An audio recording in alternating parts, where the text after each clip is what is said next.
ବର୍ତ୍ତମାନର ଏକ ସମ୍ବେଦନଶୀଳ ଖବର। ମଦ ନିଶାରେ ଗୋମାତାକୁ ପନିକିରେ ହାଣିଲା ମାତାଲି।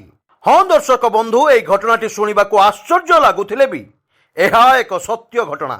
ଘଟଣାଟି ଘଟିଛି ଭଦ୍ରକ ଜିଲ୍ଲା ଚାନ୍ଦବାଲି ବ୍ଲକ କରଞ୍ଜମାଳ ପଞ୍ଚାୟତ ଧାନକୁଟା ଗ୍ରାମରେ। ଧାନକୁଟା ଗ୍ରାମର ସହଦେବ ଦେ, ଯାହାଙ୍କର ବୟସ 35 ବର୍ଷ, ଆଜି ଦିନ 4ଟା ବେଳେ ନିକଟସ୍ଥ ବଜାରରୁ ମଦ ପିଇ ଆସିଥିଲେ।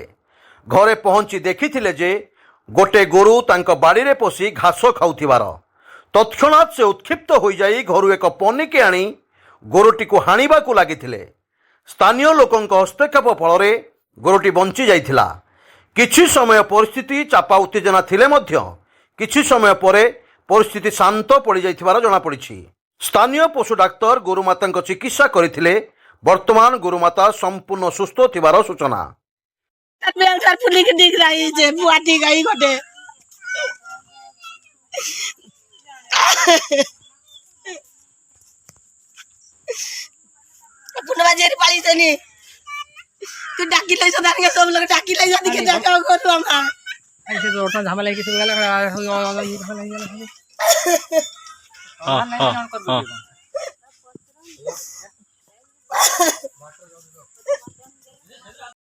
धामरारू नरेंद्र लेंका रिपोर्ट, स्वतंत्र ओडिशा लाइव।